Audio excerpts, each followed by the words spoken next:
Welcome to the great debate.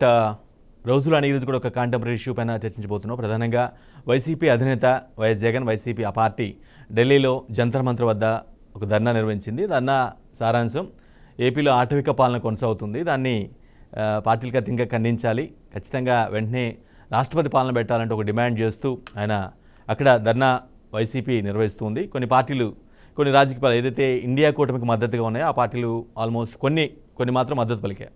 ప్రధానంగా అక్కడ చేసిన ఆరోపణలు ఏంటంటే ఇన్ని రోజులు ఆల్మోస్ట్ 45 డేస్ కూడా గడవక ముందే ఆల్మోస్ట్ 30కి పైగా హత్యలు జరిగాయని, చాలా చోట్ల ప్రైవేటు ప్రభుత్వ ఆస్తులపై దాడులు జరిగాయని, ఇంత అరాచకంగా ఎక్కడ ఉండదు అని, ఇంత దారుణమైన పరిపాలనని వెంటనే పార్టీలకు అతీతంగా ప్రజలు కూడా వ్యతిరేకించాలంటూ ఆయన చాలా బలమైన వ్యాఖ్యలు చేశారు. ఈ క్రమంలో కొన్ని పార్టీ నేతలు, ఎస్పీ కావచ్చు, లేదంటే ఇంకా తమిళనాడు చెందిన కొన్ని పార్టీలు కావచ్చు, ఇంకొన్ని పార్టీలు సపోర్ట్ చేసే ఆ పార్టీలు కానీ కొన్ని మద్దతు పలికాయి. వారికి సంఘీభావం తెలిపి ఏపీలో ప్రజాస్వామ్యం అంటే ఏదైతే వైసీపీ స్టాండ్ తీసుకుందో ఆ స్టాండ్కి అనుకూలంగా మాట్లాడారు. జనరల్గా ఎవరైనా సపోర్ట్ చేయాలని పిలిస్తే వచ్చిన వ్యక్తులు ఎవరైనా సరే ఆ ప్రాస్పెక్ట్లోనే మాట్లాడతారు. ఆబ్వియస్గా ఎన్డీఏ కూటమి అక్కడ ఏపీలో ఉంది కాబట్టి, ప్రభుత్వం ఉంది కాబట్టి ఆ ఎన్డీఏ కూటమిని వ్యతిరేకించాలి అంటే మోదీని కావచ్చు, బీజేపీ సర్కార్ని వ్యతిరేకించే వ్యక్తులు ఎవరైనా సరే వచ్చి అదే ప్రాస్పెక్ట్లో మాట్లాడతారు. రైట్. నిజానికి 2014-19 మధ్య ఏం జరిగింది, 19-24 మధ్య ఏం జరిగింది, ఎన్ని హత్యలు అంటే రాష్ట్రం విడిపోయిన తర్వాత చాలా ఇబ్బందులు పడింది, చాలా అంశాలను కోల్పోయింది, చాలా విషయాలను కూడా ఏపీ కొంచెం విపత్కర పరిస్థితిలో పడింది. సో ఏపీకి కావాల్సినటువంటి ముఖ్యమైన అంశాల పట్ల ఇప్పుడు ప్రభుత్వం కావచ్చు, లేదంటే గత ప్రభుత్వం అంటే ఏదైతే వైసీపీ ఏదైతే ఇప్పుడు చేసిందో వీటి కోసం, రాష్ట్ర హక్కుల కోసం కానీ, రాష్ట్ర ప్రయోజనాల కోసం కానీ గతంలో ఏమైనా చేశారా? ఈ స్థాయిలో ధర్నా చేయటం కానీ, మొబిలైజ్ చేయటం కానీ, పొలిటీషియన్స్ మొబిలైజ్ చేయటం కానీ పార్టీలని జరిగినాయా లేవా? వాళ్ళ పాలనలో ఎన్ని జరిగాయి, ఇక్కడ వీళ్ళ పాలనలో ఏం జరిగాయి అని గత పాలన కూడా ఒకసారి మనం చూడాల్సిన అవసరం ఉంది. రైట్. ఇదే అంశంపై మన డిబేట్ కొనసాగించబోతున్నాం. మనతో పాటుగా స్టూడియోలో కంచర్ల విజయభాస్కర్ గారు, టీడీపీ సీనియర్ నేత ఉన్నారు. అదేవిధంగా కాంగ్రెస్ నుంచి తులసిరెడ్డి గారు, వైసీపీ నుంచి అన్నపరెడ్డి విజయ్ గారు కూడా అందరూ సిద్ధంగా ఉన్నారు. ముందుగా అందరికీ నమస్కారం అండి. డిబేట్ స్టార్ట్ చేసే ముందు ఈరోజు అక్కడ ఢిల్లీలో వైఎస్ జగన్ ఏం మాట్లాడారు, ధర్నా సందర్భంగా ఏం మాట్లాడారు, ఎటువంటి వ్యాఖ్యలు చేశారు ఒకసారి విని డిబేట్ స్టార్ట్ చేద్దాం. Chandrababu Naidu's son, Nara Lokesh, displaying a red book, where he displaying a red book is actually captured in the form of hoardings and displayed all over the state. And the contents in this red book are a list of officials, a list of politicians on whom they intend to take action, on whom they intend to assault. And this kind of hoardings, starting off with Chandrababu Naidu's son, blatantly being displayed all over the state in Andhra Pradesh, where you have a situation where you're giving instructions to the police that our people would vandalize, our people would kill, our people would assault, and there should be no action taken on them. When you have somebody like Nara Lokesh, Chandrababu Naidu's sons, holding this red book, and this red book being captured in the form of hoardings, now think about what kind of message it is sending. Now he starts off with a red book at the state level. You have a similar kind of red books being displayed and vengeance being taken at everybody from the grassroots level, at the village level. Now this is the plight of affairs. Now I'd like to question one thing. Today they are in power, tomorrow we could come into power. Yesterday we were in power. But right. అది చాలా స్పష్టంగా చెప్తున్నారు. Red book note చేసుకున్నలా ఒక ప్లాన్డ్గా ఎవరెవరి మీద దాడులు జరగాలి, ఏం చేస్తారు అంటే వాళ్ళు దాడులు చేసినా కూడా పోలీసులు పట్టించుకోకుండా చర్యలు తీసుకుంటున్నారు. ఆ విధంగా కొన్ని సెన్స్ వచ్చేలాగా ఈరోజు మీరు ఉండొచ్చు ప్రభుత్వంలో, నెక్స్ట్ మేము కూడా రాయి ఉండొచ్చు, అన్ని రోజులు ఒకే విధంగా ఉండవు అన్న ఒక సెన్స్ వచ్చేలాగా ఆయన మాట్లాడుతున్నారు. రైట్. మనతో పాటుగా టీడీపీ సీనియర్ నేత కంచర్ల విజయభాస్కర్ గారు ఉన్నారు. విజయభాస్కర్ గారు, వారి ఆందోళన కానీ వాళ్ళ ధర్నాలో మీకేమి నిజాయితీగా న్యాయంగా ఏం కనిపించట్లేదా? అసలు నేతి బీరకాయలో నెయ్యి ఎంత ఉంటుందో వాళ్ళ ధర్నాల్లో నిజాయితీ అంత ఉంటుంది. అసలు 42 రోజులు ఈ రోజుకి పార్టీ అధికారంలోకి వచ్చాయి. ఈ 42 రోజుల్లో ఇప్పుడు అన్ని అపోహలు అనుమానాలకు తావిచ్చేటట్టు మొగుడిని కొట్టి మొగసాలకు ఎక్కిన రీతిలో వాళ్ళు ఢిల్లీకి ధర్నా పేరుతో వెళ్ళి జాతీయ స్థాయిలో ఏదో జరిగిపోతుందని చెప్పి అనుమాన బీజాలు తలెత్తేలాగా నేషనల్ ప్రెస్లో ఆయన మాట్లాడిన తీరు, ముఖ్యంగా లోకేష్ బాబు గారిని టార్గెట్ చేస్తూ రెడ్ బుక్ అంటూ ఆయన మాట్లాడిన తీరు హాస్యాస్పదంగా ఉంది. వాస్తవంగా రెడ్ బుక్ అనేది ఆయన తన యువగళం పాదయాత్ర చేసిన సందర్భంలో రాష్ట్ర ప్రజలంతా ఆయన్ని కలిసి జరుగుతున్న అరాచకాలని ఆయన దృష్టికి తీసుకొచ్చినప్పుడు ఆయన సర్వీస్ నిబంధనలు ఎవరైతే ఉల్లంఘిస్తున్నారో, అదేవిధంగా విధి నిర్వహణకి సరిగా చేయకుండా రాజకీయ నాయకుల చుట్టూ తిరుగుతూ రాజకీయ కార్యక్రమాల్లో ఏ అధికారులు అయితే పాల్గొంటున్నారో, అదేవిధంగా చట్టాన్ని ఉల్లంఘించి ఎవరైతే వైసీపీ అధికార పార్టీకి ఆనాడు కొమ్ముగాస్తున్నారో వారందరూ తగిన మూల్యం చెల్లిస్తారు, మేము వాళ్ళని నోట్ చేసుకుంటున్నాం అనేది అందులో తప్పేం లేదు. ఎందుకంటే రాజ్యాంగం ఉంది, మనకి చట్టాలు ఉన్నాయి. ఆ చట్టాలను ఎవరైతే ఉల్లంఘిస్తున్నారో, సర్వీస్ రూల్స్ని ఎవరైతే ఉల్లంఘిస్తున్నారో, మరి వాళ్ళని నోట్ చేసుకోకుండా, వాళ్ళ మీద క్రమశిక్షణ చర్యలు తీసుకోకుండా, సమాజంలో ఒక ఆదర్శాన్ని నెలకొల్పకుండా, రేపు అధికారంలోకి మేము వస్తే మేము స్పష్టమైన పరిపాలన ఇస్తాం, అందులో భాగంగా వీళ్ళ మీద చర్యలు తీసుకుంటామని చెప్పేసి లోకేష్ బాబు గారు రెడ్ బుక్లో వీళ్ళందరి పేర్లు నోట్ చేసుకుంటున్నాం అన్నాడే కానీ, ఆ రెడ్ బుక్లో హత్యలు చేయడానికి ఎవరెవరిని హత్యలు చేయాలా, ఎవరెళ్ళ మీదకు పోవాలా, ఎవరిని కొట్టాలా తిట్టాలనేది మాత్రం ఆయన నోట్. రైట్. మీరు రెడ్ బుక్ గురించి వివరిస్తున్నారు, దానికి క్లారిటీ ఇచ్చే ప్రయత్నం చేస్తున్నారు. కానీ నా పాయింట్ ఏంటంటే, నిజంగా వినుకొండ మర్డర్ మినహాయించి మిగతా గవర్నమెంట్ అధికారంలో వచ్చినప్పటి నుంచి ప్రైవేట్ ఆస్తులు కావచ్చు, ప్రభుత్వ ఆస్తుల పైన దాడులు జరగలేదా? ఇళ్లలోకి పోయి కొంతమంది టీడీపీ మద్దతుదారులు కొట్టిన దాడులు చేసిన సందర్భాలు లేవా? హానెస్ట్గా ఆన్సర్ చేయండి. ఇప్పుడు ఆ వాతావరణం వాళ్ళే కల్పించారు. 5 సంవత్సరాలు విపరీతంగా హింసించారు. పోతే వ్యక్తిగతంగా ఆయా గ్రామాల్లో వాళ్ళకి రాజకీయంగానే కాదు, వ్యక్తిగత కక్షలు కార్పణ్యాల నేపథ్యంలో వాళ్ళు అత్యుత్సాహంగా ఉండడం, దానికి తోడు అధికారం కోల్పోయిన ఫ్రస్ట్రేషన్లో వాళ్ళు వీళ్ళని ఉద్రేకపరచడం, అది వ్యక్తిగతంగా వాళ్ళు ఇది చేసుకున్నారే కానీ తెలుగుదేశం పార్టీ హైకమాండో లేకపోతే తెలుగుదేశం పార్టీ ప్రభుత్వం ప్రోత్సహిస్తే జరిగినటువంటి సంఘటన మాత్రం కావని ఈ సందర్భంగా నేను తెలియజేస్తాను. కానీ కట్టడి చేసే బాధ్యత అయితే ప్రభుత్వాన్ని కదా, శాంతి భద్రతలు కట్టడి చేయాల్సిన శాంతి భద్రత ప్రభుత్వాన్ని బాధ్యత. అవునన్నా కదా, ప్రభుత్వాన్ని ప్రభుత్వం కట్టడి చేయాలి. కట్టడి చేయకుండా ఏమీ మునిగిపోలే ఇక్కడ రాష్ట్రంలో. ఏమైంది రాష్ట్రంలో? ప్రశాంతంగా ఉంది. వచ్చి అధికారంలోకి వచ్చే రంగానే ఆయన పోలవరం ప్రాజెక్టు విజిట్ చేశాడు. నిన్న బడ్జెట్లో పోలవరం ప్రాజెక్టుకి మొత్తం నేషనల్ ప్రాజెక్టుగా దాన్ని గుర్తించాం, మేము పూర్తి చేస్తామని కేంద్రం దగ్గర బడ్జెట్లో హామీ తీసుకున్నాడు. అదేవిధంగా రాజధాని నిర్మాణానికి 15,000 కోట్ల రూపాయలు అనుమతి లభించేటట్టు చూసుకున్నాడు. అదేవిధంగా విశాఖపట్నం స్టీల్ ప్లాంట్కి 620 కోట్ల రూపాయలు ఇచ్చేటట్టు చూసుకున్నాడు.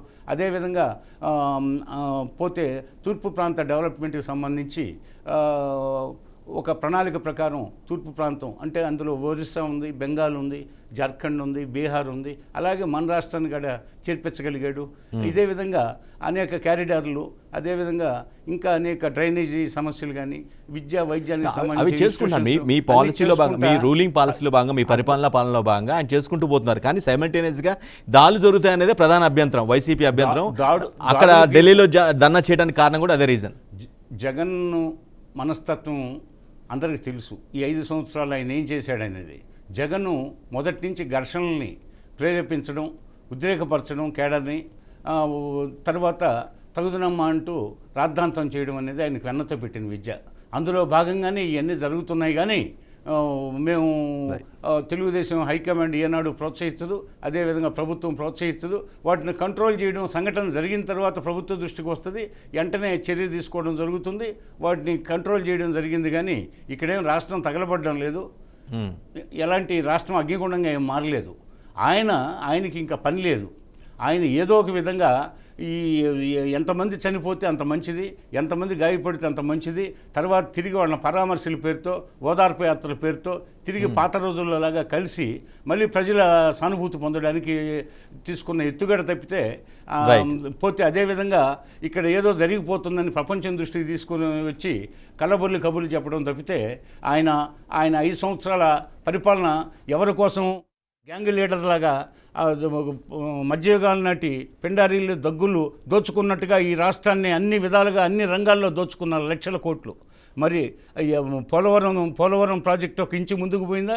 అదేవిధంగా ఏమైనా భోగాపురం ఎయిర్పోర్ట్ ముందుకు పోయిందా? అదేవిధంగా జాతీయ రహదారులు ఏమైనా పట్టించుకున్నాడా? ఆయన అనేకసార్లు ఢిల్లీకి పోయి వచ్చాడు. తన స్వప్రయోజనాల కోసం ఢిల్లీకి పోయి తన కేసుల విషయం మాట్లాడుకొని రాష్ట్ర ప్రయోజనాలను తాకట్టు పెట్టినటువంటి వ్యక్తి. ఆ వ్యక్తి ఈరోజు నిస్సిగ్గుగా ఢిల్లీకి పోయి ఆ ధర్నా కూర్చోవడం అంటే అది దాన్ని ఇంకా ఏమి అర్థం చేసుకోవాలో అది ప్రజల నిర్ణయానికి వదిలేయాలి. రైట్. మనతో పాటుగా కాంగ్రెస్ సీనియర్ తులసిరెడ్డి గారు, అదేవిధంగా వైసీపీ నుంచి విజయ్ గారు కూడా సిద్ధంగా ఉన్నారు. తులసిరెడ్డి గారు, సరే టీడీపీ నేత కాబట్టి ఆబ్వియస్గా వారిని వ్యతిరేకించడం మామూలే, కానీ మీరు కాంగ్రెస్ పార్టీ, జాతీయ పార్టీ, గతంలో మీరు ఉమ్మడి ఏపీని రూల్ చేశారు, దేశాన్ని కూడా రూల్ చేశారు. మీకేమనిపిస్తుంది? మీరు ఆ వైసీపీ ధర్నాలో హానెస్టీ కనిపించట్లేదా? అంటే న్యాయం కనిపించట్లేదా మీకు? వైకాపా ఢిల్లీ ధర్నాకు కారణమేమి? రాష్ట్రంలో శాంతి భద్రతలు పూర్తిగా క్షీణించాయింది, అది కారణం. ఆ ఇష్యూ వరకు కరెక్టే, దాంట్లో వాస్తవం ఉంది. ఇష్యూ వరకు డెఫినెట్గా వచ్చేసి వాస్తవం ఉంది. లా అండ్ ఆర్డర్ వచ్చేసేసి చాలా అలార్మింగ్గా ఉంది, దాంట్లో నో డౌట్. దీంట్లో అనేక ఇన్సిడెంట్స్ వచ్చేసి ఈ 40-42 రోజుల్లో వైకాపా కేంద్ర కార్యాలయం కూల్చివేత కానీ, పుంగనూరు సంఘటన కానీ, మిగతా వైఎస్ఆర్ విగ్రహాలను కొంచెం ధ్వంసం చేయడం కానీ, మిగతా వైకాపా నాయకులు కొడాలి నాని, వంశీ, అంబటి ఇంటి మీద, ప్రత్యేకించి తిరువూరులో పులకపూడి శ్రీనివాసరావు గారు ఎమ్మెల్యే ఆయన చేసింది, ఈ యొక్క రెడ్ బుక్ వ్యవహారం కానీ, మిగతా ఈ యూపూరిపాలెం సంఘటన, నంద్యాల ముచ్చుమరి సంఘటన, అంటే దీంట్లో ఈ శాంతి భద్రత లోపించడానికి రకరకాల కారణాలు. ఒకటేమో కొన్ని ప్రభుత్వ కారణం, ఒకటేమో పార్టీ, మూడవది వ్యక్తుల మధ్య, నాలుగవది అసాంఘిక శక్తి. ఇప్పుడు మనకు వైకాపా కార్యాలయం కూల్చివేత అనేది ఇది ఖచ్చితంగా ప్రభుత్వానికి సంబంధించిన ఇష్యూ, ఇది వ్యక్తులకు సంబంధించిన ఇష్యూ కాదు. ప్రభుత్వం వచ్చేసి తెల్లారుజామున 5 గంటల్లో ఒక వచ్చిన కొద్ది రోజుల్లోనే వైకాపా కేంద్ర కార్యాలయం కూల్చివేత అనేది డెఫినెట్గా వచ్చేసేది ప్రభుత్వానికి సంబంధించినటువంటి చర్య. అది రెండవది పుంగనూరు వచ్చేసి ఇది డెఫినెట్గా పార్టీకి సంబంధించిన ఇష్యూ. ఒక ఎంపీ తన నియోజకవర్గంలో ఒక ఎక్స్ఎంపీ ఇంటికి పోతే టీడీపీ వాళ్ళు వచ్చేసి ఎందుకు పోయి అటాక్ చేయాలి కదా? అది ఎవరు చేసినా, అది గతంలో పెద్దోళ్ళు చేసినా తప్పే, ఎవరు చేసినా తప్పేది వచ్చేసి. కాబట్టి అది పార్టీ పరంగా చేసింది. మిగతా కొన్ని వచ్చేసి ఇవి వినుకొండ సంఘటన, అది పార్టీకి సంబంధం కాదు, అది వ్యక్తులకు సంబంధించి జరిగింది. అయినప్పటికీ అది కిరాతకమే, దాన్ని కంట్రోల్ చేయాల్సిన బాధ్యత పోలీసు వైఫల్యం కనబడుతుంది, ప్రభుత్వాన్ని. కానీ అది పార్టీకి సంబంధించిన ఇష్యూ కాదు వినుకొండ. కానీ జగన్మోహన్ రెడ్డి దాన్ని ఎక్కువగా యాక్చువల్గా పుంగనూరు వచ్చేసి పార్టీ ఇష్యూ, కేంద్ర కార్యాలయం అది ప్రభుత్వ ఇష్యూ. ఇది వినుకొండ వచ్చేసి ఇద్దరు వ్యక్తుల మధ్య జరిగింది, అది లా అండ్ ఆర్డర్ కిందకే వస్తుంది. తర్వాత మిగతా ఈ యూపూరిపాలెం సంఘటన, ఈ నంద్యాల ముచ్చుమరి సంఘటన, అంటే మైనర్స్ మీద, బాలికల మీద కొందరు మైనర్ బాలర్ వచ్చేసి రేప్ చేయడము, హత్య చేయడము, ఇవన్నీ దీనికి కారణము. సమాజంలో ఉన్నటువంటి ఈ యొక్క మద్యము, డ్రగ్స్, గంజాయి, ఈ యొక్క సోషల్ మీడియా, పోర్నోగ్రఫీ, ఇవన్నీ ఓవరాల్ గా లా అండ్ ఆర్డర్ వచ్చేసి డెఫినెట్గా క్షీణించింది. ఎందుకంటే గతంలో జగన్ పార్టీని ఓడించేదానికి అనేక కారణాలు ఉన్నప్పటికీ ప్రధాన కారణము వైకాపా పాలనలో రాష్ట్రంలో అరాచక పాలన సాగుతూ ఉంది. ఆఫ్ఘనిస్తాన్లో తాలిబాన్ల పాలన మించిపోతా ఉంది, రాక్షస రాజ్యమైంది, ప్రజల ధన మాన ప్రాణాలకు రక్షణ లేదు, పూటకౌరోడి పేటకౌరుడి తయారెత్తున్నాడు. కాబట్టి ఈ శాంతి భద్రత లోపించాలంటే ప్రధానమైన కారణం వచ్చేసి జగన్మోహన్ రెడ్డి పార్టీని ఓడించేదానికి. కాబట్టి ప్రజలు మళ్ళా అటువంటి పాలనను ఆశించడం లేదు, ఊహించడం లేదు. కానీ ఏది ఏమైనప్పటికీ దానికి తగ్గట్టుగానే ఏమి అంతకన్నా ఏం తగ్గకుండా ఎక్కువగానే జరిగిన సందర్భం. తులసిరెడ్డి గారు, వైసీపీ ధర్నా సారాంశం ఏంటంటే ఏపీలో ఆటవిక పాలన కొనసాగుతూ ఉంది, దాడులు జరుగుతున్నాయి, హత్యలు జరుగుతున్నాయి, అసలు పట్టించుకోవట్లేదు పోలీసులు, కానీ వాంటెడ్గా ప్రభుత్వం నొక్కిపడుతుంది అనేది ప్రధాన ఆరోపణ, దాన్ని వ్యతిరేకిస్తూ చేస్తున్నారు. ఆ మాటలతో మీరు ఏకీభవిస్తారా? నేను చెప్తున్న ఇష్యూ కరెక్ట్ అని చెప్తున్నాను, కానీ సమయం కరెక్ట్ కాదు, చేసిన వ్యక్తి కరెక్ట్ కాదు. ఇష్యూ మాత్రం ఉంది. ఇది వాళ్ళిద్దరికి సంబంధించిన ఇష్యూ కాదు. ఇది ఆంధ్రప్రదేశ్ పౌరునిగా నాకు కూడా బాధగా ఉంది. వాళ్ళిద్దరు జగన్ కు చంద్రబాబుకు టీడీపీకి వైకాపాకు ఇష్యూ కాదు. ఇది వచ్చేసి లాండ్ ఆర్డర్ వచ్చేసి ఒకవేళ పొంగనూరు సంఘటన వాళ్ళకి కావచ్చు, ఈపురిపాలెం సంఘటన, ముచ్చుమరి సంఘటన, దొరవారసత్వం సంఘటన, ఇవన్నీ సమాజంలో ప్రతి పౌరునికి సంబంధించిన ఇష్యూస్. కాబట్టి ఇది వాళ్ళిద్దరి మధ్య ఇష్యూ కాదు, ఆ రెండు పార్టీల మధ్య ఇష్యూ కాదు, ఇది లాండ్ ఆర్డర్ ఇష్యూ. కానీ ఇక్కడ ఆ పార్టీ చేసింది కాబట్టి ఆ సమయం వచ్చేసి కొద్దిగా అసెంబ్లీ సమావేశాలు జరుగుతూ ఉంటే నీకు 26కి అయిపోతాయి. ఏం అసెంబ్లీ సమావేశాల తర్వాత వచ్చేసి ముందు ఇక్కడ అసెంబ్లీలో దాన్ని రైజ్ చేసేసి తర్వాత వచ్చేసి అక్కడ చేయకూడదా? అసెంబ్లీ సమావేశాలు ఎగ్గొట్టడము. ఎమ్మెల్యే అంటే మెంబర్ ఆఫ్ లెజిస్లేటివ్ అసెంబ్లీ, ఆడ వచ్చేసి పోకుండా అది కూడా 4-5 రోజులు ఉండేది. తర్వాత వచ్చేసి రాష్ట్రంలో బీభత్సంగా వరదలు, పంట నష్టం విపరీతంగా జరిగి ఆస్తి నష్టం జరిగింటే నువ్వు వరద ప్రాంతంలో పర్యటించకుండా నువ్వు దాని తర్వాత పోవచ్చు కదా. వచ్చేసి అదేమి ఇమీడియట్ ఎమర్జెన్సీ ఇష్యూ, అసెంబ్లీ జరుగుతుందే అసెంబ్లీకి పోవాలా, తర్వాత వరదలు, దాని తర్వాత వచ్చేసి 26 తర్వాత నువ్వు ఢిల్లీలో పెట్టి ఉండొచ్చు. కాబట్టి సమయం కరెక్ట్ కాదు. తర్వాత చేసిన వ్యక్తి నువ్వు ఆటోమేటిక్ ఇప్పుడు గాంధీకి ఎందుకు అంత మంచి పేరు వచ్చింది? ఆయన ఆచరించి చూపించాడు అహింసను. ఇక్కడ నువ్వు వచ్చేసి దయాలు వేదాలు వల్లించినట్టు ఆయన ఎంత చెప్పినా, నేను చెప్పాను ఇష్యూ కరెక్టే, కానీ చేసిన వ్యక్తి వచ్చేసి ఆయన 5 పాలనలో ప్రజావేదిక కూల్చివేత కానుండి చంద్రబాబు నాయుడు గారిని రాజమండ్రి జైలుకు పంపించేటంత వరకు మధ్యకాలంలో జరిగినటువంటి అమరావతి మహిళల మీద కానీ, అమరావతి రైతుల మీద కానీ, తర్వాత అచ్చెన్నాయుడు మీద కానీ, తర్వాత అనేక మంది మీద RRR మీద కానీ. కాబట్టి ఇవన్నీ ఒక ఎమ్మెల్సీ వచ్చేసి ఒక డోర్ డెలివరీ చేయడం కానీ, ఇవన్నీ గతంలో జరిగిన సంఘటనలు వచ్చేసి ఆయన పాలనలో జరిగాయి. కాబట్టి ఇది ఏదైనా సరే విశ్వసనీయత ముఖ్యం. చేసే వ్యక్తి ఆ నాయకుని యొక్క విశ్వసనీయత ట్రాక్ రికార్డు కూడా ఆలోచిస్తారు. కాబట్టి ఇష్యూ కరెక్ట్ అయినప్పటికీ సమయం కరెక్ట్ కాదు, చేస్తున్నటువంటి వ్యక్తి కరెక్ట్ కాదు. అయినప్పటికీ ఇష్యూ ఉంది కాబట్టి ప్రభుత్వం జాగ్రత్త తీసుకోవాల్సిందే. అతను వచ్చేసి అతనికి జగన్మోహన్ రెడ్డికి అతనికి వచ్చేసి క్రెడిబిలిటీ లేదని చెప్పేసి మేము చేసుకుంటా పోతామంటే కుదరదు. వచ్చేసి మీ ఇద్దరే కాదు ఉండేది, సమాజంలో మాలాంటి వాళ్ళము, మిగతా కాంగ్రెస్ పార్టీ, కమ్యూనిస్ట్ పార్టీలు మిగతా అనేకం ఉన్నాయి. వచ్చేసి ఇది ప్రజలకు సంబంధించిన ఇష్యూ. కాబట్టి ప్రభుత్వము దాన్ని ఆ కోణంలో ఆలోచించి లా అండ్ ఆర్డర్ను మెయింటైన్ చేసేందుకు ప్రయత్నం చేయాలి. రైట్. విజయ్ గారు, అన్నప్రెడ్డి విజయ్ గారు మనతో పాటు ఉన్నారు. విజయ్ గారు, రైట్, మీరు ఒక అంశాన్ని తీసుకొని జరుగుతుందని మాకు ఒక భావంతో మీరు చేయడంలో తప్పలేదు, కానీ చేసే టైం కూడా కొంచెం చూసుకోవాల్సిన అవసరం ఉండేది. ఎందుకంటే అసెంబ్లీ సమావేశాలు జరుగుతూ ఉన్నాయి, ఖచ్చితంగా విపక్ష పాత్ర అఫ్కోర్స్ హోదా లేకపోయినప్పుడు కూడా మీరు అసెంబ్లీలో ప్రజాగలం వినిపించాల్సిన బాధ్యత మీకుంది. ఈ ప్లేస్ అంటే ఈ టైం వేరే టైం అయితే బాగుండేదేమో ఏంటి? ఇప్పుడే పార్లమెంట్ సమావేశాల టైంలో అయితేనే మీకు సపోర్ట్ దొరుకుతుంది అనుకున్నారు. ఏంటి మీ ప్లాన్ ఆఫ్ యాక్షన్? విజయ్ గారు. ఓకే, థ్యాంక్ యూ అండి. తోటి ప్యానల్ సభ్యులకు, బీఆర్కే ప్రేక్షకులకు.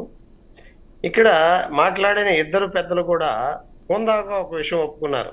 అన్నగారు తులసిరెడ్డి గారు కానీ, విజయభాస్కర్ గారు కానీ. ఒక విషయం ఏంటంటే లా అండ్ ఆర్డర్ అనేది, ఫస్ట్ లా అండ్ ఆర్డర్ అనేది ఈ 45 రోజుల్లో చాలా భ్రష్టుపట్టిపోయిందనే విషయాన్ని ఆటోమేటిక్ గా ఏకీభవించారు. ఒక ఆయనేమో డైరెక్ట్ గానే కాంగ్రెస్ పార్టీ నేత తులసిరెడ్డి గారేమో ఇది వాస్తవమే, ఇష్యూ కరెక్టే అనేది చెప్పగలిగారు. రెండోది ఏంటంటే విజయభాస్కర్ గారు చాలా తెలివిగా, ఎందుకంటే అధికార పక్షంలో ఉన్నారు కాబట్టి ఈ పరిస్థితులు వాళ్లే కల్పించారు, మేము చేయలేదని కానీ లా అండ్ ఆర్డర్ పాడవలేదు కానీ ఆయన చెప్పలేకపోయారు. కానీ ఆయన ఒక విషయం ఏం చెప్పారంటే లా అండ్ ఆర్డర్ అనే దాన్ని ఇలా భ్రష్టుపట్టడానికి కారణం వైసీపీనే, వాళ్ళు మాకు ఇలాంటి పరిస్థితులు కల్పించబట్టి మేము వాళ్ళని చంపేశాము, లేకపోతే కొట్టేశాము, లేకపోతే ఈ దాడులకి వాళ్లే కారణం అని పరోక్షంగా కూడా ఆయన ఒప్పుకున్నటువంటి సందర్భం మనం ఇక్కడ చూసాం. రెండోది పెద్దలు తులసిరెడ్డి గారు కానీ, ఇంకొకటి కానీ, మీరు కానీ లేకపోతే ప్రశ్న ఏంటంటే ఇక్కడ ఇది సమయం కాదేమో ఈ విషయాన్ని మీరు ఢిల్లీలో చెప్పడానికి. మీ ఇక్కడ అసెంబ్లీ జరుగుతోంది, చాలా సందర్భాల్లో మీరు ఇక్కడ ఉండాల్సిన అవసరం ఉంది అని మీరు చెప్తా ఉన్నారు. 45 రోజులు గడవక ముందే 30 హత్యలు, దాకా 150 సంఘటనలు, 500 చిల్లరమరల సంఘటనలు జరిగినటువంటి విషయాన్ని ఇది సమయం కాదేమోనని మీరు చెప్పటం అంటే నాయకులు ఎవరైనా చెప్పటం హాస్యాస్పదమే. సరే, మీరు ఇక్కడ అసెంబ్లీ జరుగుతుంది, అసెంబ్లీలో మన మాట వినేవాడు లేడు అనుకున్నప్పుడు ఇక్కడ పార్లమెంట్ జరుగుతూ ఉంది, పార్లమెంట్ లో ఇక్కడ జరిగిన అరాచకాలు పార్లమెంట్ లో జరిగే సమయంలో ఈ వ్యవస్థని అక్కడ మనం పెట్టి ధర్నా చేయగలిగితే ఇది పార్లమెంట్ దృష్టికి, దేశం దృష్టికి ఇక్కడ జరుగుతున్న అరాచకాలు తీసుకెళ్ళటానికి ఇది సరైన సమయం అని నాయకుడు భావించడం వల్ల ఈ సమయంలో ఢిల్లీలో ఈ ధర్నా పెట్టడం జరిగింది అనేది మీ అందరికీ విన్నవించుకుంటా ఉన్నా. ఏది సరైన సమయం, ఏది కాదు, ఏ నాయకుడు ధర్నా చేయాలి, ఆయనకు క్రెడిబిలిటీ లేదు, లేకపోతే ఆయన గతం ఇది చేశాడు అనేటువంటి చెప్పేటువంటి అర్హత, అధికారం ఏ రాజకీయ పార్టీకి లేదనేది నా ఉద్దేశం. ఏంటంటే ఇప్పుడు మీరు వైఎస్ జగన్ ధర్నా చేయక ఈ వైఎస్ కాంగ్రెస్ పార్టీలో ఒక పార్టీ అధ్యక్షుడు ధర్నా చేయక ఎవరు చేస్తారు? మీకు కాంగ్రెస్ పార్టీలో అయితే రేపు షర్మిల గారు పక్కన తులసిరెడ్డి గారు ఉండక ఎవరుంటారు? లేకపోతే రేపొద్దున టీడీపీలో ఏదైనా ఇష్యూ వస్తే చంద్రబాబు నాయుడు గారు, వాడి కుమారుడు లోకేష్ వాళ్ళు కాక ఎవరుంటారు? అంటే ఇది కేవలం సమస్య తీవ్రతని వాళ్ళు తప్పుకోలేక ఒప్పుకుంటున్నారు అనేది అర్థం. అంటే వాళ్ళ సమస్య తీవ్రత ఈ రకంగా ఉందని వాళ్ళు ఒప్పుకుంటూనే వాళ్ళు ఇది మనం ఇంకా దీన్ని అసలు సంఘటన మొన్నటిదాకా ఏం వాదించారు? సంఘటనలే జరగలేదు, మీ దగ్గర లెక్కలు ఉన్నాయా, అసలు అది చేస్తారా ఇది చేస్తారా అని మాట్లాడిన వాళ్ళు సంఘటనలు జరిగినని ఒప్పుకుంటూనే ఇది సమయం కాదని కప్పదాటి వ్యవహారం వేయడంలో అర్థం ఏంటి అంటే ఏదో రకంగా కవరింగ్ ఫ్యాక్టర్ ఒకటి జరుగుతా ఉంది. సరే, మీరు ఫ్యాక్టర్లు చెప్తా ఉన్నారు. విజయ్ గారు ఒక్కటే సూటి ప్రశ్న. టీడీపీ నుంచి కావచ్చు, లేదంటే వైసీపీని వ్యతిరేకించే పార్టీలు కావచ్చు, వ్యక్తులు కావచ్చు, వాళ్ళు రైట్ చేసే పాయింట్ ఒకటి చాలా బలంగా రైట్ చేస్తున్నారు. ఈ పోరాటం ఏదో రాష్ట్ర ప్రయోజనాల కోసం చేస్తుంటే ఖచ్చితంగా వైసీపీకి ఆ దుస్థితి వచ్చి ఉండేది కాదు. ఢిల్లీలో గతంలో మీరు అధికారంలో ఉన్నప్పుడు గట్టిగా రాష్ట్రానికి కావాల్సిన ప్రత్యేక హోదా కావచ్చు, ఇంకేదైనా స్టీల్ ఫ్యాక్టరీ కావచ్చు, రైల్వే జోన్ కావచ్చు, ఇలాంటి అంశాలపైన గట్టిగా ధర్నా చేసి ఉంటే అసలు వైసీపీ దిగిపోయేది కాదేమన్న వాదన కూడా తీసుకొస్తూ ఉన్నారు. మీరు ఇప్పుడే చెప్పారు ఆయన, మేము స్టీల్ ప్లాంట్ కి 6 కోట్లు తెచ్చాం, పోలవరాన్ని పూర్తి చేశాం, లేకపోతే మేము ఆంధ్రప్రదేశ్ 15,000 కోట్లు, చాలా మంచి పనులు చేస్తున్నారు, మెచ్చుకుందాం. దాన్ని ధర్నా చేయాల్సిన అవసరం ఏముంది? చేసేస్తున్నారు కదా, కూటమి ఇదే కదా. దాన్ని అన్ని మెచ్చుకుంటూనే ఇప్పుడు పార్టీ రేపు పొద్దున ఏదైనా పోరాడాలంటే పార్టీ మనుగడ అవసరం కదా. పార్టీ మనుగడకు వైసీపీ పోరాడుతుంటే మీరు పార్టీ రాష్ట్రం కోసం అంటే స్పెషల్ ప్యాకేజ్ వద్దని, స్పెషల్ స్టేటస్ వద్దని స్పెషల్ ప్యాకేజ్ తీసుకొని అదే గవర్నమెంట్ మీద ధర్మ పోరాట దీక్ష అని చెప్పి కోట్ల రూపాయలు ప్రజాధనం పెట్టి చేయటం అంటారా? దాన్ని దీక్షలు అంటారా? లేకపోతే ఇప్పుడు జరుగుతున్నటువంటి రాష్ట్ర ప్రయోజనాల దృష్టి అనేది మీరు ఎందుకు కనపట్టలేదు? అంటే వైసీపీ పార్టీ మనుగడలో లేకుండా చేస్తే ఇప్పుడేమో మేము అన్ని చేసేసాం, మీరు చాలా గొప్పగా బడ్జెట్ ని మేము ఇంతవరకు విమర్శించలేదే, మేము ఓపెన్ గానే ఉన్నాం కదా, మీకేం సపోర్ట్ కావాలంటే రాష్ట్ర ప్రయోజనాలు అంటే మీ దృష్టిలో ఏంటి? అంటే అందరూ చచ్చిపోయినాక ఇప్పుడు అందరూ చనిపోతున్నారండి, మేమందరం చచ్చిపోయి మేము ప్రాణత్యాగాలు చేస్తాం, మీరందరూ ఇది అన్ని వచ్చేసినాయని చెప్తున్నారు కదా. 15,000 కోట్ల రూపాయలు అమరావతికి వచ్చింది అనేది గ్రాంట్ వచ్చిందా? ప్రపంచ బ్యాంకు నుంచి అప్పు వస్తుందా? అలాగే ఇప్పుడు విజయ్ గారు ఇప్పుడు అధికారికంగా ఒక ప్రకటన ద్వారా రావటం వేరు. 2019-24 మధ్య వచ్చి ఉంటే ఇంకా బాగుండేది కదా, మీకే క్రెడిబిలిటీ ఎక్కువ ఉండేది కదా అనేది పాయింట్. బీజేపీ పరిస్థితి ఎలా ఉంది ఇవాళ? మీరు దేశం అంతా ఏం మాట్లాడుతుంది? ఇండియా కూటమంతా ఇది ఆంధ్ర బీహార్ బడ్జెట్ అంటుంది. అంటే కేంద్ర ప్రభుత్వ తీరు, అది బీజేపీ ఉండనివ్వండి, ఇంకోటి ఉండనివ్వండి, వాళ్ళకి అవసరమైన పార్టీలకి వాళ్ళకి అవసరమైన మద్దతు కోసం రాష్ట్రాల పట్ల వివక్ష చూపుతుంది. గతంలో కూడా వైఎస్ జగన్మోహన్ రెడ్డి గారు చెప్పినప్పుడు ఏం చెప్పారంటే, మనం ఇవాళ ఉన్నటువంటి రాజకీయాల్లో మనకున్నటువంటి బలాన్ని చూపించి పార్టీల కేంద్రాన్ని బ్లాక్మెయిల్ చేస్తే తప్ప రాష్ట్రాలకు నిధులు వచ్చేటువంటి అవకాశం లేనటువంటి పరిస్థితులు నెలకొన్న సమయంలో చంద్రబాబు గారికి ఒక గొప్ప అవకాశం దొరికింది. వాళ్ళ చంద్రబాబు గారి మద్దతుతోటి, నితీష్ గారి మద్దతుతోటి మోడీ గారు నిలబడి ఉన్నారు. వాళ్ళ దేశం అంతా అదేగా చెప్తుంది. ఆంధ్ర బీహార్ బడ్జెట్ అనే పదం మరి అందరూ వాడుతున్నారు కదా. ఆంధ్ర బీహార్కి మీరు మంచి పనులు చేయండి సార్, మీరు మంచి పనులు చేసి ఆంధ్ర బీహార్కి మరిన్ని నిధులు తీసుకొచ్చి డెవలప్ చేయండి. కానీ మేము కూడా ఆంధ్రప్రదేశ్ కోసం భవిష్యత్తులో ధర్నాలు చేయాలన్నా లేకపోతే ఇంకో రకం చేయాలన్నా పార్టీని మీరు ఈ రకంగా హత్యలు చేసేసి దాడులు చేసేసి చంపేస్తే, పార్టీ లేకుండా చేస్తే మేము కూడా ధర్నాలు చేసే అవకాశం కల్పించడానికే కదా ఇవాళ ధర్నా ఢిల్లీలో చేస్తా ఉంది. అంటే పార్టీ లేకుండా చేద్దాం అనేది మీ ఉద్దేశమా? రాష్ట్ర ప్రయోజనాలు అంటే మీ దృష్టిలో ఏంటి? ప్రతిపక్షం లేకుండా పోవటమా? మీరు చంపేస్తే కూర్చోవటమా? ఆంధ్ర బీహార్ బడ్జెట్ అంటే కేవలం బ్లాక్ మెయిలింగ్ రాజకీయాలతో, అంటే ఇవాళ ద్వంద్వ విధానం. అంటే ఇప్పుడు అక్కడ ఇండియా కూటమి బాహటంగా అక్కడ ఇండియా కూటమి ఒక పరోక్షంగా మీరు చాలా పార్టీలు కూడా ఇవాళ వచ్చి సమర్థనీయంగా మాట్లాడుతూ ఉంటే, ఇవాళ ఆంధ్రప్రదేశ్ లో కాంగ్రెస్ నాయకులు మరి తులసిరెడ్డి గారు లాంటి వాళ్ళు ఆ వ్యక్తికి నిబద్ధత లేదు కానీ లా అండ్ ఆర్డర్ పోయింది, అది పర్లేదు కానీ అటువంటి వ్యక్తి చేయకూడదు. ఎవరు చేయాలి సార్? ఎవరు చేయాలి ధర్నా? మీరు చేస్తారా? లేకపోతే లా అండ్ ఆర్డర్ చెడిపోయిందని చెప్పినటువంటి మీరు కానీ, ఆ విజయభాస్కర్ గారు కానీ మీ పార్టీల తరఫున చంద్రబాబుకి వ్యతిరేకంగా మీరు చేసే అవకాశం ఉందా? లేదు కాబట్టి ఎవరి పార్టీని వాళ్ళు కాపాడుకోవడానికి, ఎవరి కార్యకర్తలను వాడు కాపాడుకోవడానికి చేయాల్సిన అవసరం ఉంది. పార్టీ మనుగడలోనే ఉంటే మిగతా మిగతా మిగతా అటువంటి ఆశయాలు కానీ మిగతా అటువంటివి కానీ జరుగుతూ ఉంటాయి. పార్టీ మనుగడలో లేకుండా 45 రోజులు గడవక ముందే విజయ్ గారు తులసిరెడ్డి గారి మాటల సారాంశం ఏంటంటే తులసిరెడ్డి గారి మాటల సారాంశం ఏంటంటే ఒకటే మాట, విజయ్ ఆయన అంటే 2019-24 మధ్య వైఎస్ జగన్ కనుసనలో ఇలాంటి దారుణాలు ఎన్నో జరిగాయి. సో కాబట్టి ఆయనకు అర్హత లేదు అనే పాయింట్ని ఆయన రైజ్ చేస్తున్నారు తులసిరెడ్డి గారు. ఆ రోజు దాని గురించి మాట్లాడిన వాళ్ళు ఉన్నారు. ఆ రోజు ఇప్పుడు ప్రజెంట్ టాపిక్ 2014-19లో జరిగిన వాటి గురించి ఇప్పుడు చర్చ అవసరమా? ఒకవేళ జరుగుంటే ఆ రోజు దాని ప్రతిపక్షాలు దాన్ని ఖచ్చితంగా ఖండించుంటాయి కదా, ఖండించున్న ఆ రోజు చర్చలు జరిగినాయి కదా, వాటి మీద ఉన్నాయి కదా. అప్పటికి మీకు అందుబాటు లేని వాటి మీద ఇవాళ రెడ్ బుక్ ఎప్పుడు జరిగిన క్రైమే కదా విజయ్ గారు, ఎప్పుడు జరిగినా సరే క్రైమే, దాన్ని ఎవరు కూడా సహించకూడదు కదా. ఇంత బాహాటంగా రెడ్ బుక్ అనే ఒక పుస్తకం పెట్టుకొని ఇందాక విజయభాస్కర్ గారు చెప్పారు. విజయభాస్కర్ చెప్పిన దాంట్లో నిజముందా? 12 కేసులు మినిమం లేనటువంటి వ్యక్తికి నేను పదవి ఇవ్వను, మీరు 12 కేసులు పెట్టించుకొని జనాలను కొట్టి 12 కేసులు పెట్టించుకొని రావాల్సిన వాళ్ళకే పదవులు ఇస్తామని లోకేష్ గారు బహిరంగంగా చేయడం అబద్ధమా? లేకపోతే హోర్డింగ్లు వేసి ఊరూరా హోర్డింగ్లు వేసి మేము తాట తీయబోతున్నాం, మా రెడ్ బుక్ లో పేర్లు ఉన్నాయటువంటి వ్యవహారం ఇవాళ ప్రభుత్వం వచ్చిన తర్వాత లోకేష్ గారు ఇలా చేయటం అబద్ధమా? అంటే అది బహిరంగంగా చేయటానికి అది రాజ్యాంగపరమైన చర్య? అంటే అంతకంటే నీచమైన రాజ్యాంగపరమైన చర్య కానిదేమన్నా ఇవాళ ధర్నాల్లో జరిగిందా? మేము బహిరంగంగా చెప్పి విచ్చలవిడిగా చేస్తున్న దానికంటే ఇవాళ జగన్ గారు చేసిన ధర్నా ఏమన్నా రాజ్యాంగ విరుద్ధమా? లేకపోతే అక్కడ ఏమన్నా ఆయన అనవసరపు దూషణలు ఏమన్నా చేసినట్టు కానీ దానికి ఏమన్నటువంటి విధానం ఏమన్నా కనపడిందా? వాస్తవాలు ఏమన్నా మాట్లాడారు? విజయ్ గారు చర్చిద్దాం. ఢిల్లీలో వైసీపీ చేసిన ధర్నా, తదనంతర పరిణామాలు, అంతకుముందు ఏం జరిగాయి, ఈ అంశాలపై పార్టీలు ఏముంటున్నాయి, వీటిపైన మనం డిబేట్ కొనసాగిస్తున్నాం. విజయభాస్కర్ గారు, ప్రభుత్వం చంపుకుంటూ పోతుంటే మా పార్టీ నేతల్ని లేదంటే మా కార్యకర్తల్ని ఆ రాష్ట్రంలో అరాచకంగా చేస్తూ ఉంటే మేము సైలెంట్గా ఉండాలా? మా ఆవేదనని దేశవ్యాప్తంగా తెలియజేసిన బాధ్యత మాకుంది కదా, అదే మా అధినేత చేస్తున్నారనేది విజయ్ గారి పాయింట్.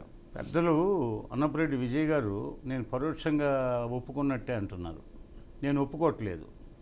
ఈరోజు ఢిల్లీలో నేషనల్ మీడియా అడిగింది, ఆయన ఎందుకు తడబడ్డాడు సమాధానం చెప్పడానికి? 36 మందిని చంపారన్నారు, 36 పేర్లు ఇవ్వమంటే ఇవ్వలేకపోయాడు.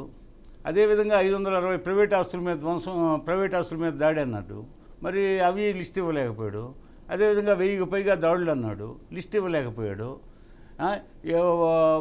కొద్ది సంఘటనల్ని భూతద్దంలో చూపించేసి నేషనల్ మీడియా దృష్టికి తీసుకుపోయి రాద్ధాంతం చేయాలనే కుట్ర తప్పితే అసలు ఎక్కడ ఏం జరిగాయి, ఎవరెవరు, వాళ్ళు ఏ పార్టీ వాళ్ళు, ఏంటి వాళ్ళ పేర్లు అడిగితే వివరాలు ఇవ్వలేనటువంటి నిస్సహాయ స్థితిలో ఈరోజు ధర్నాకి వెళ్ళారు.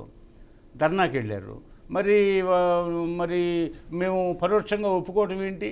అసలు 5 సంవత్సరాల పాటు రాష్ట్రాన్ని అగ్నిగుండంగా మార్చి విపరీతంగా హింసించి ఆ ఆస్తుల మీద దాడి చేసి ఒక పక్క రాష్ట్రాన్ని అన్ని రకాల మాఫియా తయారై ఆ అడవుల్ని, రక్తచందనాన్ని, అదేవిధంగా జంతువుల చర్మాలని, అదేవిధంగా ఇసుకని, క్వారీలని, ఈ విధంగా మొత్తం భూ కబ్జాలతో మొత్తం అన్ని నియోజకవర్గాల్లో ఇప్పుడు త్వరలో చూడండి అన్ని నియోజకవర్గాల్లో బండారం బయటికి రాబోతుంది.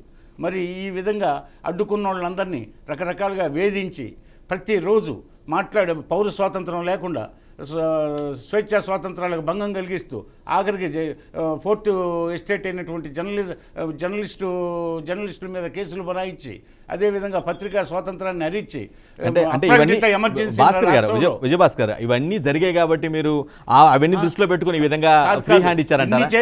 ఇన్ని చేసి వాళ్ళు నియంతలుగా వ్యవహరించిన వాళ్ళు అధికారం పోయిందనే దుగ్ధతో భరించలేక ఈ జరిగిన ఈ సంఘటనలు ఎవరో వ్యక్తిగత కక్షలతో చేసుకున్న సంఘటనల్ని మాకు రాజకీయ రంగు పులిమి మా పార్టీ మీదకి ప్రభుత్వం మీదకి తోయాలనే ప్రయత్నం చేయడంలో భాగమే తప్పితే ఈ ధర్నా యాక్చువల్గా ప్రభుత్వము పార్టీ ఇంతకుముందు నేను చెప్పాను వాటికి ఏం సంబంధం లేదు. మా నాయకుడు ప్రతిరోజు చెప్తున్నాడు, మీరు వెళ్ళొద్దు, ప్రభుత్వం మంది, మనం శాంతి భద్రతలు కాపాడాలా.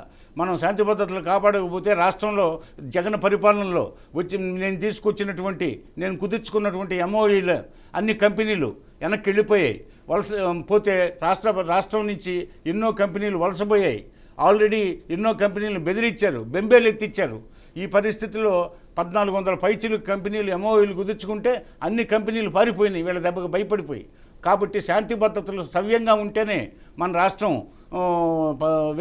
వికసిస్తుంది. లేకపోతే ఆయన పరిపాలనకి మన పరిపాలనకి తేడా ఉండదు. కాబట్టి మీరు అసలు ఎవరి జోలికి పోవడానికి లేదని శాసనసభ్యులకి, పార్లమెంటు సభ్యులకి, పార్టీ శ్రేణులకి ఆయన 2 రోజులకి 3 రోజులకు ఒకసారి ఎప్పటికప్పుడు హెచ్చరిస్తూనే ఉన్నారు. మీరేమో చెప్తున్నారు అంటున్నారు, ఎప్పటికప్పుడు గైడ్ చేస్తున్నారు అంటున్నారు, కానీ జరిగే కార్యక్రమాలు జరుగుతూనే ఉన్నాయి కదా. అదే కదా ఎక్కడో అబ్జెక్షన్, అదే కదా. కాదు, వాళ్లే ఉద్రేకపరిచి ఇది వాళ్లే ఉద్రేకపరుస్తున్నారు. ఎందుకంటే ఉద్రేకపరచడం అతని లక్షణం, రెచ్చగొట్టడం అతని లక్షణం. పైగా అతను బాడీ లాంగ్వేజ్ చూడండి, అతని మాటలు తీర్చి చూడండి. రెచ్చగొట్టే వైఖరే, ఎప్పుడు రెచ్చగొట్టే వైఖరే. అనేక సార్లు చంద్రబాబు నాయుడిని ఉరిదీయమన్నాడు, చెప్పుతో కొట్టమన్నాడు. అన్పార్లమెంటరీ లాంగ్వేజ్ మాట్లాడడం అతనికే చెల్లు, ఆ విజయసాయి రెడ్డికే చెల్లు.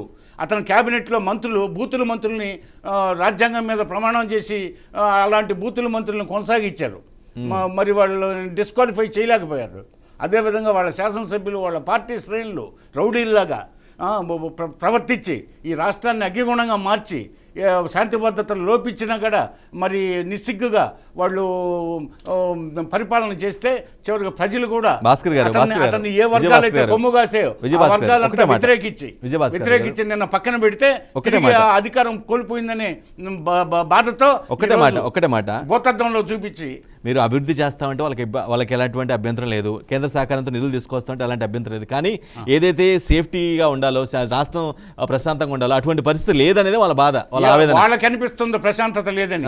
ఈ రాష్ట్రంలో most of the people are feeling very happy. చాలా స్వేచ్ఛ వచ్చింది, స్వాతంత్రం వచ్చింది, హ్యాపీగా ఉన్నాము, మా పనులు మేము చేసుకుంటున్నాము, పోతే హాయిగా అన్ని పనులు సవ్యంగా జరిగిపోతున్నాయని చెప్పేసి మేము సుఖశాంతులతో ఉన్నామని చెప్పి వాళ్ళు సంతోషపడతా ఉంటే ఆ బాధ వీళ్ళకే, ఇంకెవరికి లేదు బాధ.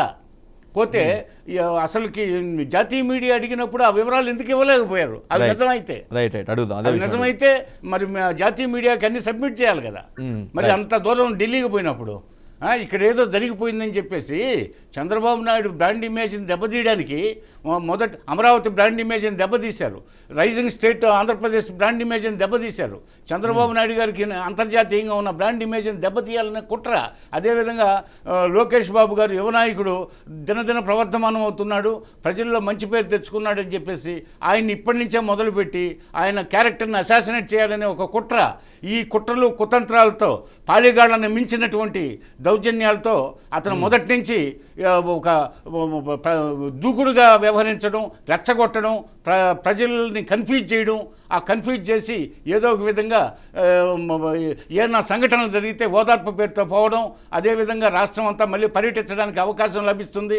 ఆ విధంగా వాళ్ళని కలిసి తిరిగి రాజ్యాధికారానికి నెక్స్ట్ జరగబోయే ఎన్నికల్లో స్థానిక సంస్థల్లో బలపడాలనే ఉద్దేశంతో బలపడి మేము ఇదిగో మా పార్టీ ఇప్పుడు మళ్ళా పెరుగుతుంది, తెలుగుదేశం పార్టీ గ్లామర్ క్షీణిస్తుంది అని చెప్పి దమ్ముంటే మళ్ళీ అసెంబ్లీకి ఎన్నికలు జరపండి, మేమే అధికారంలోకి వస్తామని చెప్పేసి ఈ మాయమాటలు డ్రామాలకి తెరలేపడంలో భాగంగానే ఈరోజు ధర్నాకి ఆయన ఢిల్లీ యాత్ర చేయడం జరిగిందని నేను చెప్తున్నాను. తులసిరెడ్డి గారు, విజయభాస్కర్ గారు చాలా పాయింట్స్ రైట్ చేశారు, వాటిలో కొన్నిటితోనే మీరు ఏకీభవిస్తారా?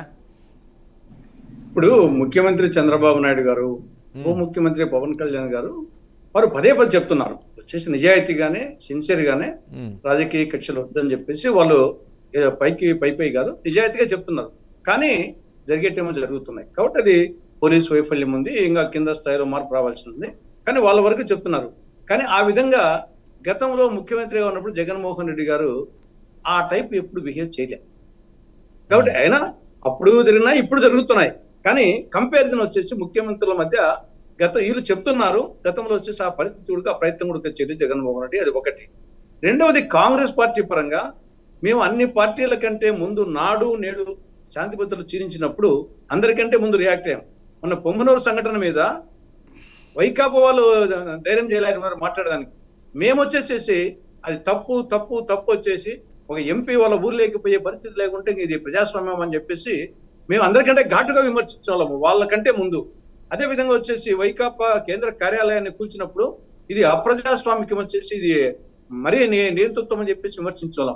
అదే విధంగా గతంలో జగన్మోహన్ రెడ్డి చేసినప్పుడు చంద్రబాబు నాయుడు గారిని మీద కక్ష సాధింపు జైలు పంపించినప్పుడు కానీ ఆ అమరావతి రైతుల మీద కానీ మహిళల మీద కానీ ప్రజావేదిక కూర్చున్నప్పుడు కానీ. కాబట్టి లా అండ్ ఆర్డర్ నాడు కానీ నేడు కానీ ఎప్పుడైనా సరే మేము రాష్ట్ర ప్రజల దృష్ట్యా ఒక జాతీయ పార్టీగా ఈ సమాజం గురించి ఆలోచించే పార్టీగా మేము చెప్తాం. కాబట్టి ఈ రోజు కూడా నేను ముందు చెప్పాను, పరిస్థితులు శాంతి భద్రతలు చాలా ఘోరంగా ఉన్నాయి, దాంట్లో నో డౌట్ అట్ ఆల్ అని ఇప్పటికి చెప్పాను. కానీ కంట్రోల్ చేయాల్సిన అవసరం ఉంది. ఇక్కడ నేను సమయం గురించి ఎందుకు చెప్పినా అంటే చేయొద్దని చెప్పలేదు.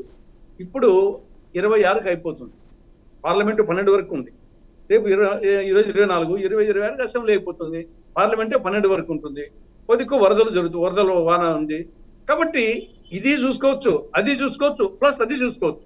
3 అవకాశాలు వచ్చేసి మీకు పార్టీ పరంగా కూడా చేసినట్టు ఉండేది. కాబట్టి అందుకోసం వచ్చేసి ఇది అస్సలు చేయదని చెప్పడం లేదు. ఇది ఇంకా ఢిల్లీలో చేయకూడదని కాదు, ఒక 2-3 రోజులు అనేది ఢిల్లీ ధర్నాలో తులసిరెడ్డి గారు ఢిల్లీ ధర్నాలో ప్రతిపక్ష పార్టీగా వాళ్ళు చేస్తున్నారు, నాయకుడు తప్పదు. కానీ ట్రాక్ రికార్డు ఆ విధంగా ఉంది కాబట్టి దాన్ని చేసినా గానీ అది కొంత ఇబ్బందికరంగా ఉందని చెప్పినా గానీ చేయదని చెప్పడం లేదు. తప్పదు, వచ్చేసి ఒక పార్టీకి లీడర్ గా వచ్చేసి చేస్తున్నాడు, ఖచ్చితంగా చేయాలా. కానీ గత ట్రాక్ రికార్డు కొంత వెంబడిస్తుంది కాబట్టి అది కొంత ఇబ్బందికరంగా అనే యాంగిల్ చెప్పాను తప్పని చేసి తులసిరెడ్డి గారు వినుకొండలో జరిగింది ప్యూర్గా వ్యక్తిగత కక్ష అనేది మీరు చెప్తున్నారు, టీడీపీ వాళ్ళు కూడా చెప్తున్నారు. బట్ ఢిల్లీలో జరిగిన వైసీపీ ధర్నాలో ప్రధానాంశంగా దాన్నే హైలైట్ చేసి చూపించిన పరిస్థితి, దీన్ని ఏ విధంగా చూడాల్సిన అవసరం ఉందంటారు? నేను అది తప్పు అంటాను. వచ్చేసి వినుకొండది వచ్చేసి ఇప్పుడు పొంగనూరుది వచ్చేసి కరెక్ట్. ఇది యాక్చువల్గా పొంగనూరుది పార్టీల మధ్య జరిగింది, కార్యాలయాన్ని కూల్చింది, ఇది ప్రభుత్వం చేసింది. ఇవన్నీ ఇప్పుడు వినుకొండ కానీ నాట్ ఓన్లీ వినుకొండ, తర్వాత వచ్చేసి మన నంద్యాల జరిగింది, ఈ రోజు ఎక్కడో జరిగింది, తర్వాత ఈపూరుపాలెం వచ్చేసి సుచరిత అనే అమ్మాయి ఒక బాలిక, నంద్యాలలో ముచ్చుమురి అక్కడ ఒక బాలిక, దొరవారి సత్రంలో ఒక హారిక కుమార్ అని చెప్పేసి ఇవన్నీ వచ్చేసి వినుకొండది వ్యక్తిగతమే. మిగతావి వచ్చేసేసి ఈ యొక్క మద్యము, డ్రగ్గు, గంజాయి, అసాంఘిక శక్తుల ప్రమేయంతో జరిగినాయి. కాబట్టి వినుకొండది ఆ పక్క రషీద్ గాని ఈ పక్క వచ్చేసి. సో మీరు చెప్పేదానికి తులసిరెడ్డి గారు మీరు చెప్పేదానికి అర్థం ఏంటంటే, మీరు చెప్పేది మేబీ డ్రగ్స్ మాయలోనో లేదా ఇంకొక గంజాయి మత్తులోనో జరిగింది తప్పించి శాంతి భద్రత లోపించేది వాస్తవమే, కానీ వీటి వెనక ప్రభుత్వం కానీ టీడీపీ నేతలు కానీ లేరంటున్నారా? అదే మీరు చెప్పేది? వినుకొండకు సంబంధించి అది పార్టీలకు ప్రభుత్వానికి సంబంధించిన ఇష్యూ కాదు, వాళ్ళ వ్యక్తిగత ఇష్యూ. నా అనుయాయులు ఉంటారు, వాళ్ళకు నాకు తెలియకుండా అనేక జరుగుతుంటాయి. దానికన్నిటికీ ప్రోత్సాహం అంటే కుదరదు. నేను ఇప్పుడు ఈ రూమ్ లో చర్చ వేదికలు ఉన్నాను, నాకు జరగకుండా వచ్చేసి మా శిష్యుడు ఎవరన్నా నా అనుయాయుడు నా దగ్గరికి అప్పుడప్పుడు వచ్చేవాడు వచ్చేసి చేస్తే దానికి నేను ప్రేరేపించినట్టు కాదు. కాబట్టి అది అలా కాకుండా నేను ఒక 50 మందినో 100 మందినో తీసుకుపోయి వేరే పార్టీ ప్రత్యర్థి ఇంటి మీద దాడి చేస్తే అది వచ్చేసి డెఫినెట్ గా పార్టీ పరంగా అది లా అండ్ ఆర్డర్ కింద వస్తుంది తప్పనిచ్చేసి. వినుకొండది నాకు తెలిసి ఇది ఏదో పార్టీకి ఉంటారు, ప్రతి ఒక్కరు వచ్చేసి ఓటర్ అన్నాక ఆ పక్కన ఈ పక్కన మారుతా ఉంటారు వచ్చేసి. కానీ దాన్ని చూసి గతంలో ఇప్పుడు ఈ పక్కడు ఆ పక్కడు ఈ పక్కడు మారుతా ఉంటారు.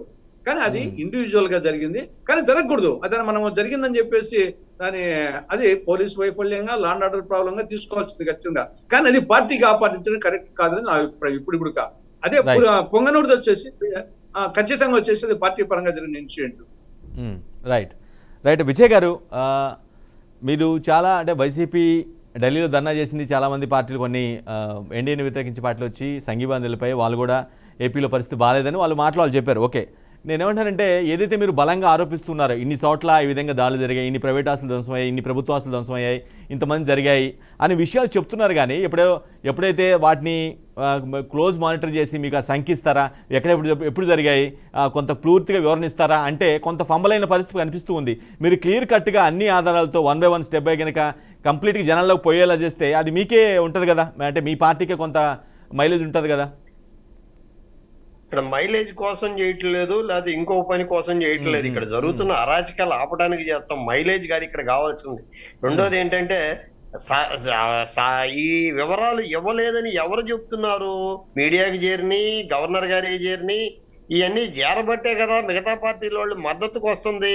ఇవ్వలేదని మనం గొంతు చించుకుంటే సరిపోయిందా సార్? వివరాలు ఇవ్వబట్టే కదా మద్దతు వస్తా ఉంది. వివరాలు ఇచ్చారంటే 2 నిమిషాల చర్చలో మీకు 45 హత్యల గురించి 1000 సంఘటనల గురించి మీకు ఇక్కడ వివరించాలి, కూర్చోవాలి, లిస్టు పట్టుకోవాలంటే అది సాధ్యమయ్యే పనేనా?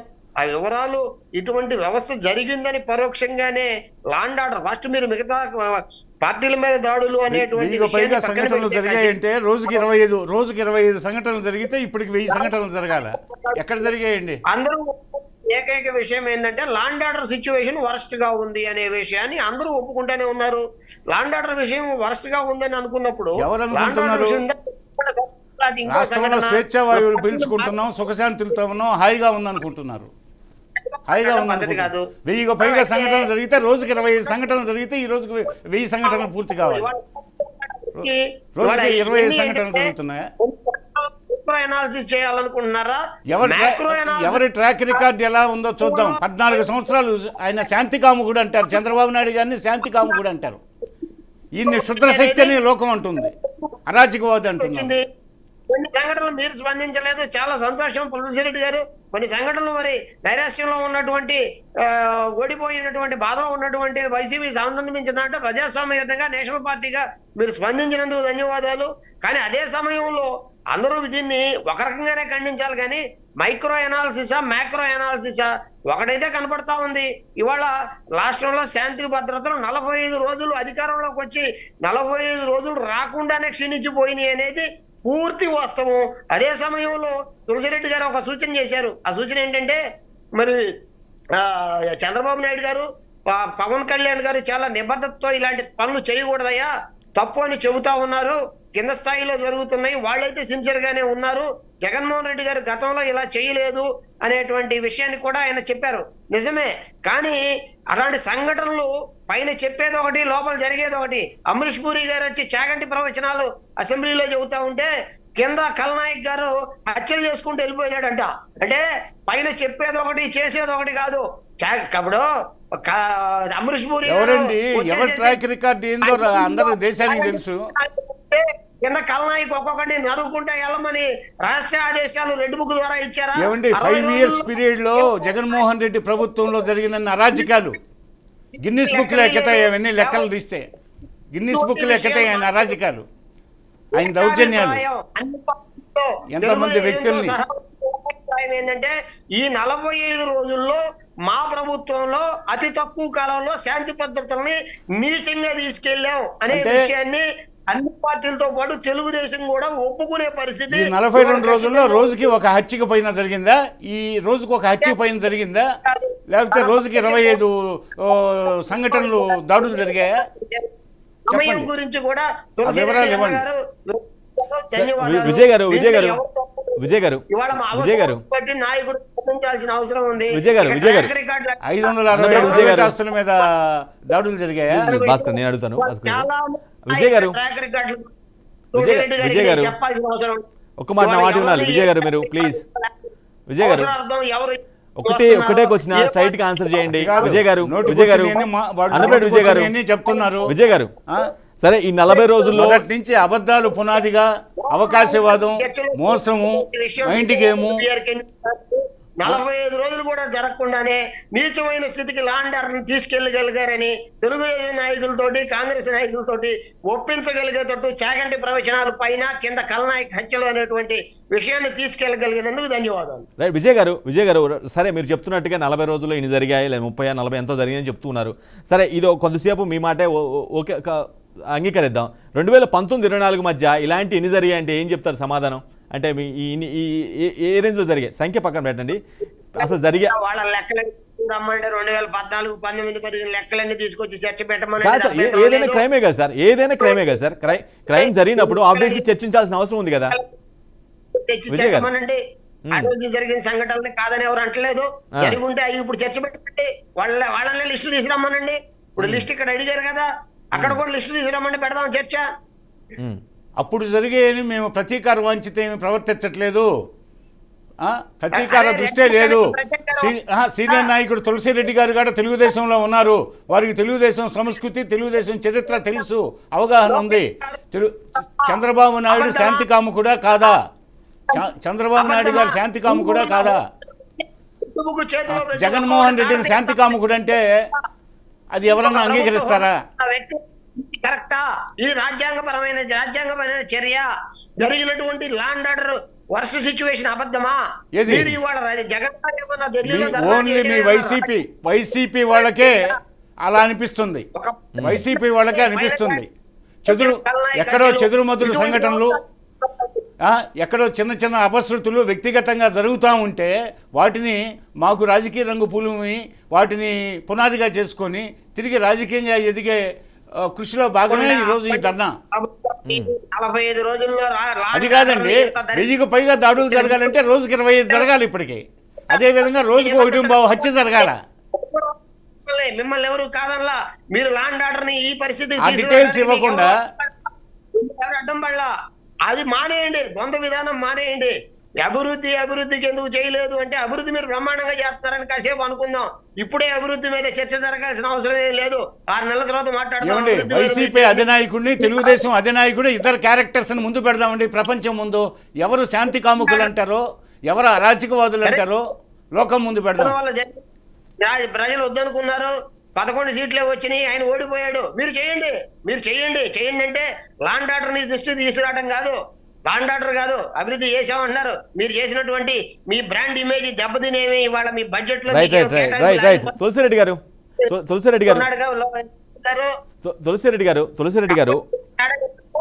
ఆ రోజు లోకేష్ పాప్ అన్నాడు మోడీ గారు, ఇవాళ చంద్రబాబు గారి కొడుకు అన్నాడు జగన్ గారు. ఈ రెండే తేడా, మొత్తం తిరుగుతుంది లోకేష్ చుట్టే.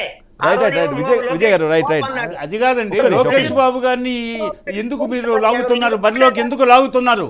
ఇది ఒక పథకం ప్రకారం ఆయన బరిలోకి లాగుతున్నారు, ఆయన ప్రోత్సహిస్తున్నాడంట. అందువల్ల ఈ హత్యలు జరుగుతున్నాయంట, ఈ దాడులు జరుగుతున్నాయంట. తులసిరెడ్డి గారు తెలుసుకుందాం. చంద్రబాబు నాయుడు గారు అంగీకరిస్తారా? తులసిరెడ్డి గారు మీకు ప్రధానంగా వైసీపీ ఆరోపిస్తుంది ఏంటంటే దీని వెనక చంద్రబాబు నాయుడు, లోకేష్ గారే ప్రధానంగా ఉన్నారు, వారి ప్రోద్బలంతో ఇవన్నీ జరుగుతున్నాయి అంటారు. ఆయన గురించి, చంద్రబాబు గురించి మీరు చాలా దగ్గరగా కొన్నాళ్ళు ఉన్నారు, గతంలో మీకు తెలుసు, ఆయన గురించి క్లోజ్గా మానిటర్ చేశారు. నిజంగా ఆయన నేచర్ అలాంటిదన్నా, చంద్రబాబుది కావచ్చు, లోకేష్ది కావచ్చు? నాకు లోకేష్ గురించి తెలియదు కానీ చంద్రబాబు అటువంటి వ్యక్తి కానే కాదు. అతను ధైర్యంగా ఎదుర్కొండే శక్తి, కానీ అతను వచ్చేసి హింసను ప్రేరేపించే టైప్ కాదు. హింస దౌర్జన్యానికి, రౌడీజానికి భయపడే వ్యక్తి కాదు. రౌడీలకు, దౌర్జన్యకాలకు భయపడ, కానీ అతనుగా వచ్చేసి హింస చేయడం అనేది, ఎందుకంటే క్లోజ్ చూసా కాబట్టి. మరి లోకేష్ గురించి నాకు తెలియదు. సరే, లోకేష్ వచ్చేసి ఎన్నికలకు ముందు రెడ్ బుక్ వచ్చేసి ఆ రోజు వాళ్ళ పార్టీ క్యాడర్ ధైర్యం నింపడానికని చేసి ఉండొచ్చు అంతవరకు. కానీ అధికారంకి వచ్చిన తర్వాత అది కరెక్ట్ కాదు. అది అతను కూడా మానుకున్నట్టుంది. ఇది మొదట్లో కొంచెం చూపించాడు, కానీ అది నెగిటివ్ ఇంపాక్ట్ వస్తుంది కాబట్టి మానుకున్నట్టుంది. కానీ క్యాంపెయిన్ లో రెడ్ బుక్ పెట్టుకుని చెప్పడం వేరు, దాన్ని అధికారంలోకి వచ్చిన తర్వాత ఇంప్లిమెంట్ చేయడం వేరు. ఇంప్లిమెంట్ చేశారా లేదా, వీళ్ళేమో చేశారనే అంటూ ఉన్నారు విపక్ష మొత్తం. అధికారులు మీరు జాగ్రత్తగా ఉండండి, అధికారులారా మీరు జాగ్రత్తగా ఉండండి. మీరు సర్వీస్ నిబంధనలు ఉల్లంఘిస్తున్నారు, చట్టాలను ఉల్లంఘిస్తున్నారు. ఏముంది అనేది వేరు, కానీ ఓవరాల్ గా వచ్చేసి ఒక ఇండికేషన్ వచ్చేసి ఎన్నికలకు ముందు వాళ్ళ పార్టీ క్యాడర్ కు ధైర్యం కల్పించడానికి అది అప్పుడు అది కరెక్ట్ అనుకోవచ్చు. కానీ ఎన్నికల తర్వాత, అధికారానికి వచ్చిన తర్వాత అది పదే దాని గురించి ప్రస్తావించడం అనేది కరెక్ట్ కాదు. అతను ఇప్పుడు మొదట్లో ఉండింది, ఇప్పుడు మానుకున్నట్టుంది. సరే, ఏది ఏమైనా జగన్మోహన్ రెడ్డి గారు ఢిల్లీలో ప్రజాస్వామిక పద్ధతిలో, అహింసా మార్గంలో, గాంధేయ మార్గంలో ఒక ఇష్యూను, రాష్ట్రంలో లాండ్ ఆర్డర్ క్షీణించిందని ఒక ఇష్యూను, మంచి ఇష్యూను, వర్తమాన ఇష్యూను ఆడ వచ్చేసి రైట్ చేశాడు. దానివల్ల ప్రభుత్వానికి కూడా ఒక వార్నింగ్ ఇచ్చినట్టు ఉంటుంది, వాళ్ళ పార్టీ క్యాడర్ కూడా ఒక మోరల్ ఇచ్చినట్టు ఉంటుంది. దాని ఇష్యూను వచ్చేసి ఏది ఏమైనా సరే తన ఫలితం హెచ్చరించినట్టే, అంతవరకు మంచిదే. రాష్ట్రంలో శాంతి భద్రతలకు ఎలాంటి డోకా ఉండదు, ప్రశాంతమైన పరిపాలన జరుగుతుంది, రాష్ట్రం సుభిక్షంగా ఉంటుంది. రాష్ట్రంలో శాంతి భద్రతలను మాత్రం హైలైట్ చేయాలనుకుంటే వాళ్ళంతా ఇక వాళ్ళు వెనక్కి తగ్గాల్సి వస్తుంది. ఏయో అపశృతులు అనుకోకుండా ఒకటి అరా వ్యక్తిగతంగా జరిగితే ఈరోజు ఈ విధంగా చెప్తున్నారు. భవిష్యత్తులో అలాంటి పోకడలు ఏమి ఉండవు. లోకేష్ బాబు గారు అత్యంత శాంతి కాముకుడు. తులసిరెడ్డి గారు చెప్పినట్లు ఆయన అనుభవంతో చెప్పిన మాట.